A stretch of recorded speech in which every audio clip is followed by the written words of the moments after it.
안녕하세요. 엔타임 강사 강현입니다. 오늘 엔드타임 173강 마지막 대 타임라인 오류 8강입니다.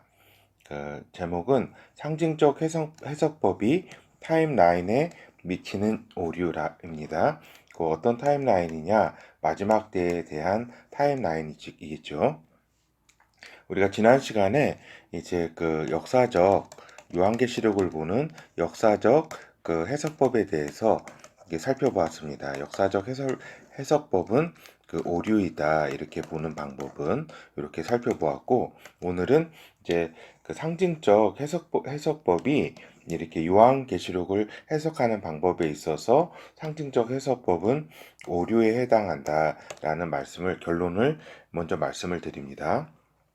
그래서 오늘 보면은 이제 상징적 해석법은 이제 영적 해석법하고 거의 같은 뜻으로 쓰입니다. 같은 뜻으로 쓰이기 때문에 어떤 경우에는 상징적 해석법이라고도 하고 어떤 경우에는 이제 영적 해석법이라고 하는데, 엄밀하게 따지면은 그 의미가 이제 좀 차이가 있지만, 이제 지금 이렇게 이야기를 진행하는 데서는 상징적 의미로 이렇게 영적인 요 용어를 같이 이렇게 이해할 수 있다라고 하는 것입니다.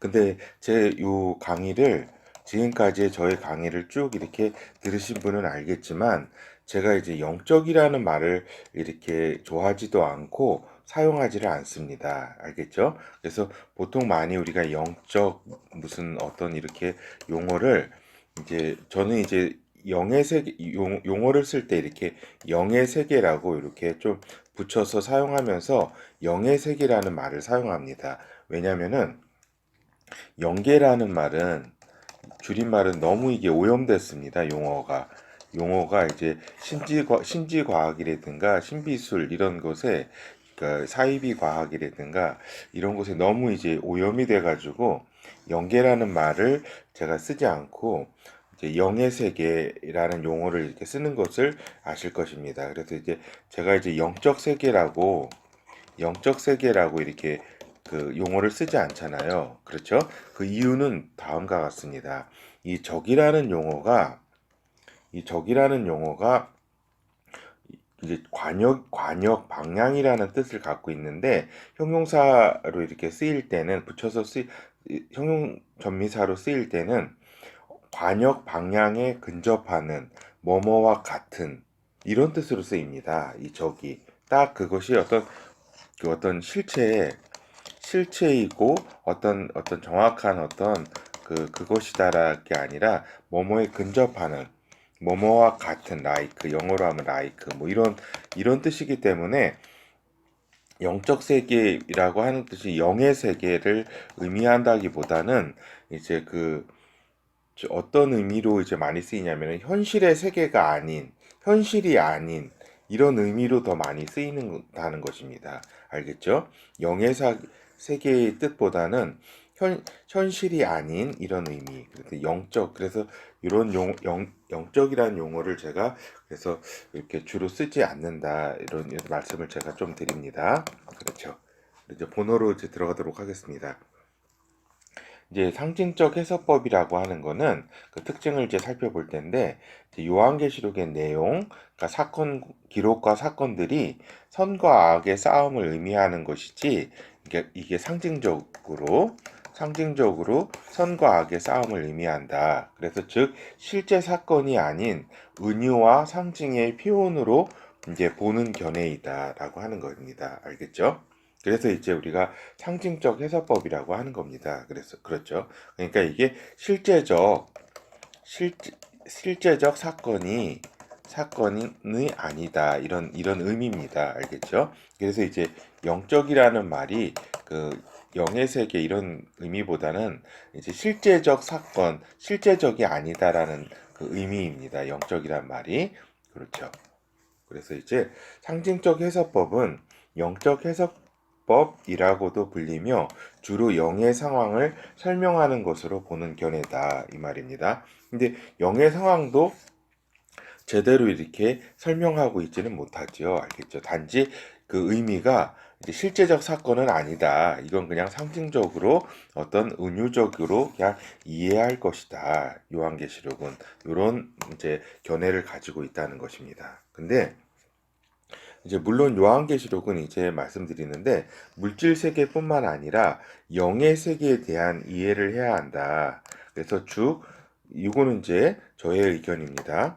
즉 두 세계를 물질 세계하고 영의 세계가 있는데 그걸 동시에 이렇게 진행되고 있는 것을 해야 한다. 이럴 때 그 요한계시록을 잘 볼 수가 있다라고 하는 것입니다. 알겠죠?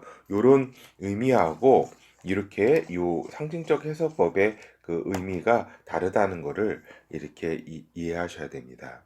그렇죠.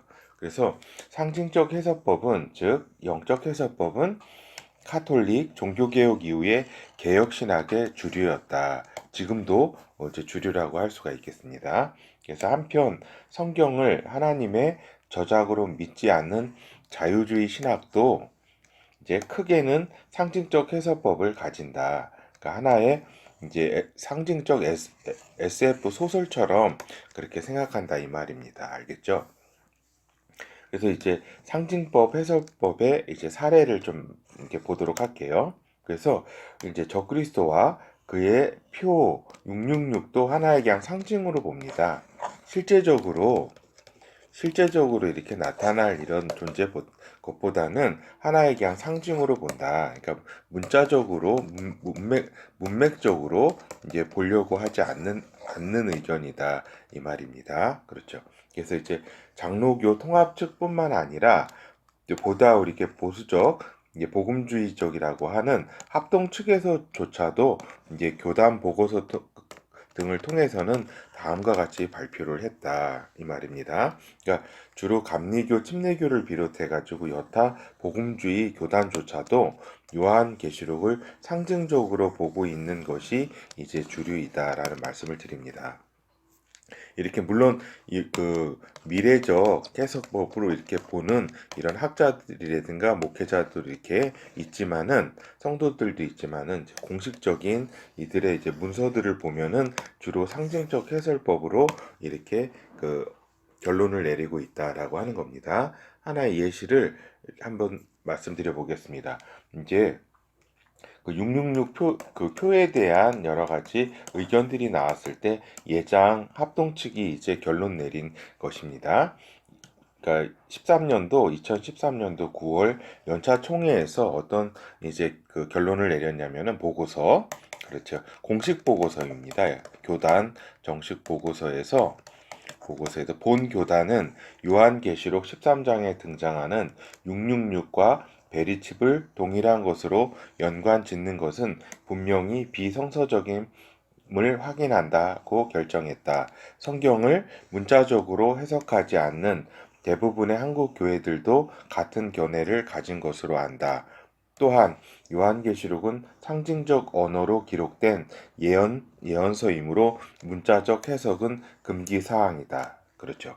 이렇게 그 요한계시록은 이제 문자적, 문맥적 그 해석을 기본으로 해서 이제 상징적으로 된 부분은 또 상징으로 또 이해를 해야 되는데 이렇게 그 요한계시록은 상징적 언어다. 그래서 상징적 해석법으로 해석을 해야 된다. 문자적 그 해석은 금기 사항이라고까지 이제 교단 보고서에서 이렇게 얘기를 하고 있다라고 하는 겁니다. 이러한 그렇죠. 그래서 이제 14만 4천 명에 대한 부분도 이제 교회다. 그리고 두중인도 교회다. 이제 모든 것은 그냥 이러한 건 상징이고 문자적인 것은 말도 안 된다. 모든 것은 그냥 교회다라는 그런 해석을 이렇게 내고 있는 거죠. 그렇죠? 그러면서 또 요한계시록 그 마지막 때에는 교회가 또 없다라고 기록돼 있지 않다라고 또 이렇게 그 이중적인 그 모순된 그런 또 의견을 펼칩니다. 주로. 그러므로 또 이렇게 환란 전에 휴거가 이렇게 된다라고 하는 이렇게 된다라고 하는 이런 또 논리를 피는 이런 이중적인 이런 또 그 모순적인 행태를 보이기도 합니다. 그렇죠. 이게 이제 정통 교단에서 이렇게 주로 이러한 또 모습을 보이고 또 이런 상황 가운데서 이제 많은 이제 기독교인들이 이게 그 이단 사이비에 빠지게 되는 상황이기도 합니다. 그렇죠. 너무나 그 좀 허무맹랑한 그런 이제 해석을 펼치고 있으니까 이제 많은 이제 기독교인들이 이제 엉뚱한 곳에서 이제 답을 찾으려고 하는 그러한 경향을 보인다라고 합니다.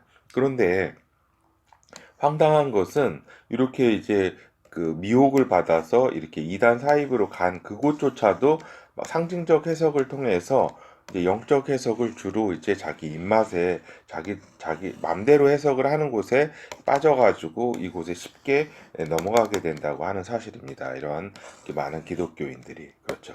그러니까 상징적 해석법으로 이제 그 저기 이제 실망한 많은 그 기독교인들이 또한 상징적 해석법에 이렇게 미혹돼 가지고 이단 사이비에 많이 빠지게 되는 것이 그래서 이단 사이비가 주로 요한계시록을 해석하는 방법이 상징적, 영적이다 그래가지고 해석을 한다 해가지고 이렇게 이렇게 미혹을 시키고 있다라고 하는 겁니다. 그렇다면은 왜 상징적 해석법이 주류가 된 이유는 무엇인가라는 그런 이유들에 대해서 한번 살펴보도록 하겠습니다. 그러니까 이제 대체 신학이라는 시각으로 이렇게 크게 변화가 이루어졌다는 것이 기독교 사회에 있어서 큰 어떤 그 원인이라고 이유라고 할 수가 있겠습니다. 무슨 얘기냐면은 요한계시록에 유대인에 관련된 부분은 이제 대체 신학으로 볼 때 이해할 필요도 없고 또 이해할 수도 없었다는 것입니다. 알겠죠? 이해할 필요가 없는 겁니다. 이거 유대인들 다 버림받아가지고 끝난 이제 민족들이고 이런데 우리가 영적 이스라엘인데 무슨 요한계시록에 유대인 무슨 지파가 나오고 무슨 유대인들이 무슨 성전이 환란 성전이 나오고 이러냐고 하는 것입니다. 알겠죠? 그래서 다 그냥 상징이다 이런 거는 뭐 진짜 일어나는 일은 아니고 하나의 그냥 교훈을 주기 위한 것이다. 그냥 하나님의 교회와 하나님은 승리한다고 하는 그러한 하나님께서 이제 교훈과 이제 위로를 주시기 위한 것이다라고 하는 것으로 다 이제 그 귀결이 된다 이러한 결론으로 그렇죠. 그래서 결국 요한계시록은 이제 성경으로 인정하고 싶지 않은 심정이 여기에 담겨 있다라고 하는 겁니다. 그래서 무천년설의 입장에서도 이렇게 볼 때 대체 신학이 결국 무천년설이 이렇게 주류잖아요. 그렇죠? 그러니까 무천년설의 입장에서도 볼 때 실질적으로 메시아가 이 땅에 그 이스라엘 예루살렘에서 왕으로 다스린다고 하는 사실은 뭐 계시록 20장에 메시아 나라 등이 나오잖아요.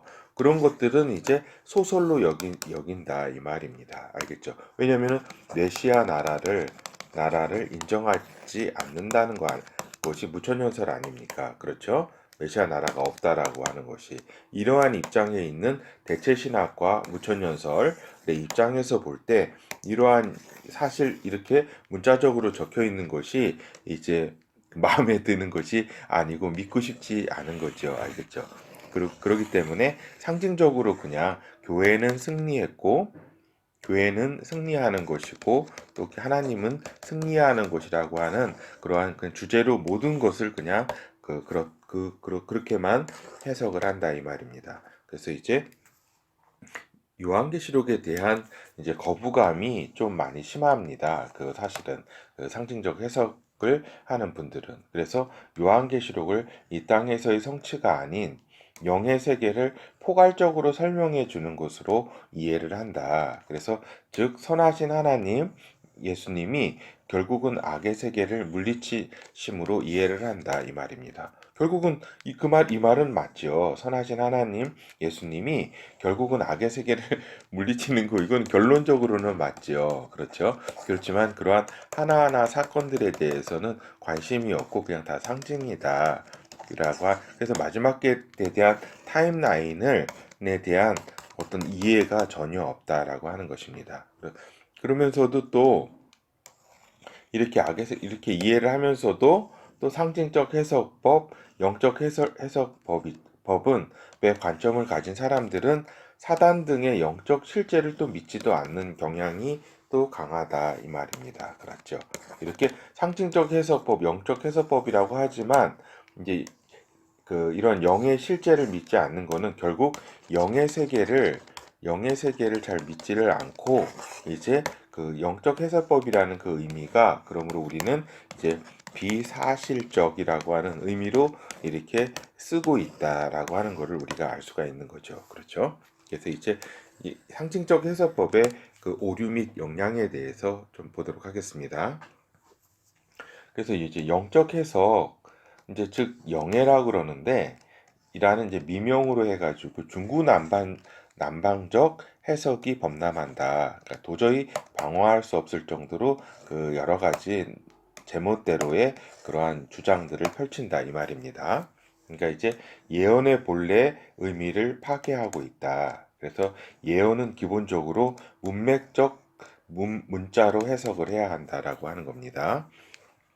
문맥적 문자, 이게 굉장히 중요합니다. 그냥 문자적으로만 이렇게 해석해도 많은 좀 이렇게 오류를 범할 수가 있습니다. 그러니까 문맥과 함께하는 그 문자적 의미를 잘 알아야 된다. 그리고 상징적으로 된 부분도 있습니다.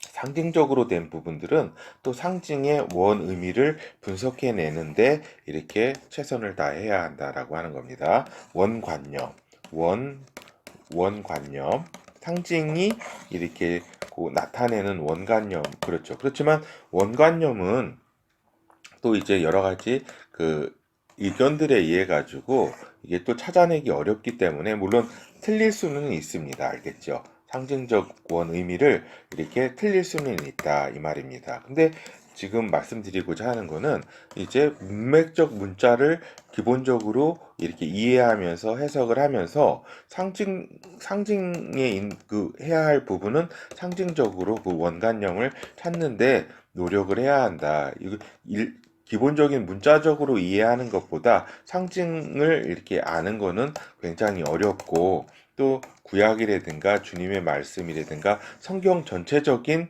그런 맥락 가운데 또 이렇게 이 상징을 이렇게 이해를 해야 하는 것이지 뜬금없이 요 상징만으로만 또 이해할 수는 상당히 어렵다 이 말입니다. 알겠죠? 그래서 그 요한계시록에서 상징이 있는 예시 부분을 한번 살펴보도록 하겠습니다. 계시록 요한계시록 6장 2절에서 4절 이에 내가 보니 흰 말이 있는데 그 탄자가 활을 가졌고 면류관을 받고 나가서 이기고 또 이기려고 하더라. 둘째 인을 떼실 때에 내가 들으니 둘째 생물이 말하되 오라 하더라. 이에 붉은 다른 말이 나오더라. 그 탄자가 허락을 받아 땅에서 화평을 제하여 버리며 서로 죽이게 하고 또 큰 칼을 받았더라. 그렇죠. 여기에서 흰말이 나오고 또 이렇게 붉은 말이 나오고 또 그 탄자가 있고 또 그 이렇게 탄자가 있고 또 활을 가졌고 또 면류관을 받고 나가서 이기고 하고 또 이쪽은 허락을 땅의 화평을 제하고 큰 칼을 받았다. 이러한 부분들은 상징으로 되어 있는 것이다 이 말입니다. 일단은 그래서 이 부분들은 이제 그 구약이라든가 다른 이렇게 성경 말씀들에 이제 같이 기반해가지고 요거를 해석해낼 수 있어야 되겠죠. 그렇죠. 요거는 상징으로 된 부분입니다. 이렇게 상징으로 된 부분은 상징으로 이렇게 접근을 해야 되고, 근데 이제 기본적으로 그 요한계시록은 다 상징으로 돼 있는 게 아니라 기본적으로는 문맥적 문자로 이해를 하면서 상징으로 된 부분은 이렇게 그 원관념을 파악하는 데 노력을 해야 한다 이 말입니다. 이렇게 상징된 부분은 어렵기 때문에 굉장히 또 정확한 의미를 파악하기는 또 그 어렵다는 점은 또 우리가 인정해야 합니다. 그렇죠. 그런데 이 사이비 이단들이 이제 무차별적으로 이러한 그 양산이 되는 거는 이러한 상징적 해석법으로 요한계시록을 가지고 상징으로 교주의 일방적이고 주관적인 해석을 이제 마음대로 이렇게 만들어낸다고 하는 겁니다. 그냥 그래서 이제 많은 사람을 이렇게 미혹에 빠뜨린다고 하는 사실입니다. 그렇죠. 그래서 이제 우리가 그 이제 결어를 살펴보도록 하겠습니다. 이 상징 그래서 이제 결론적으로는 상징적 해석법 즉 영적 해석법이 이제 그 이제 오류라고 이제 말씀을 제가 이제 드렸잖아요. 그렇죠? 근데 결국 이렇게 상징적 해석과 영적 해석법은 결국 이러한 것에 빠지게 된 거는 결국 요한계시록은 이제 믿지 못하겠다는 겁니다. 결국은 이것을 얘기하고자 하는 건데 이것이 성경으로 요한계시록이 있기 때문에 이제 자신들의 대체 신학적인 그러한 의견과 맞지 않기 때문에 이 요한계시록을 이제 사실상은 그 이제 외면하게 되는 거죠. 외면하고 그 마지못해서 부딪히게 될 때는 이제 그냥 상징적 해석법이고 영적 해석법이다라는 그런 어떤 저기 방식으로 대응을 한다 이 말입니다. 그러니까 실상은 요한계시록을 믿지 못하겠다. 우리의 신학과는 대체 신학과는 맞지 않는다 이 말입니다. 그래서 이제 요한계시록은 알기에 어렵고 요한계시록은 위험한 것이다. 그래서 요한계시록의 상징적 해석, 영적 해석이 최선의 결과이다. 즉 교회의 승리만 알면 된다는 것이다. 그리고 그 교회는 카톨릭 개혁주의라 불리는 정통 교권 교회를 의미한다 이 말입니다. 알겠죠? 자신들의 카톨릭과 개혁주의라고 불리는 정통 교권주의 교회 요 교회의 승리한다는 것만 너희들은 알면 되지 괜히 무슨 요한계시록 해석이니 뭐니 이야기를 알 필요는 없다 이 말입니다. 결국은 그냥 상징적 해석, 영적 해석 그렇죠. 그러니까 어떻게 보면은 정통 교권 교회가 이러한 모습을 띠고 있기 때문에 이렇게 사이비 이단이 이러한 또 상징적 해석법을 갖추고 또 이렇게 그 판을 치고 있는 이러한 상황이라고 하는 것입니다. 그렇죠. 그래서 이단 사이비는 요한계시록을 가지고 이제 자기 맘대로 이제 해석을 하고 사람들을 미혹시키는데 특별히 이제 여기 있어서 이제 두중인 계시록 11장에 나오는 이제 두중인과 이제 계시록 7장에 나오는 이제 14만 4천 명 등이 자기 혹은 자기 단체라고 유혹을 하게 된다 이 말입니다. 그러니까 이제 그 기독교인 가운데 이제 저기 탐심과 탐욕이 있는 경우에 그때는 이제 이렇게 귀가 또 솔깃해가지고 이제 이쪽 이렇게 나도 여기 이제 속해야지 하는 이러한 또 마음이 들 거 아니에요. 그렇죠? 그렇게 되면 이러한 마음들을 이용해서 이렇게 저기다 이렇게 자기들의 이단과 사이비에 빠지게 한다 이 말입니다. 그래서 또 각종 재앙들 있잖아요. 계시록에 그것이 실제적 사건이 아닌 상징적인 징계로 이해를 한다 이 말입니다. 주로 그렇죠. 그래서 이제 요한계시록을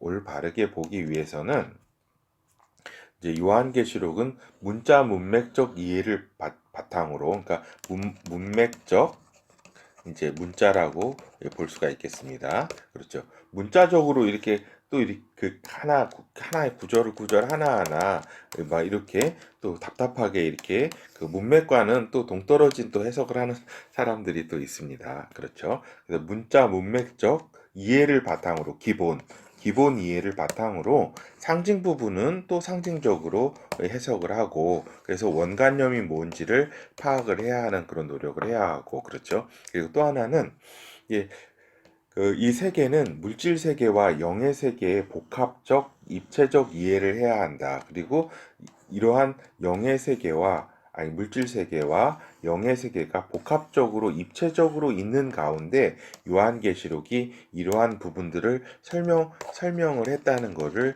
이해를 해야 한다라고 하는 겁니다. 그렇죠. 그래서 이 땅에서 이루어지고 또 물질 세계에서 이루어지고 또 영의 세계에서 이렇게 복합적으로 이렇게 그 발생하고 있는 것들에 대해서 또 구분을 잘하고 이해를 해야지 요한계시록을 이해를 할 수 있다라고 하는 겁니다. 또한 위에서 말씀드린 바와 같이 요한계시록은 또한 구약의 예언서들과 또 예수 그리스도의 마지막 때 말씀 있잖아요. 그 감람산 그 말씀을 바탕으로 해가지고 요한계시록은 이해해야지 이러한 상징적 부분도 잘 정확히 우리가 파악할 수 있고 문맥적 문자적인 그런 바탕으로 이해를 하더라도 보다 이렇게 그 연속선상에서 성경 말씀에 그 다음에 주님의 말씀에 연속성 상에서 이렇게 정확히 요한계시록을 이해할 수 있다라고 하는 점을 말씀을 드립니다. 감사합니다.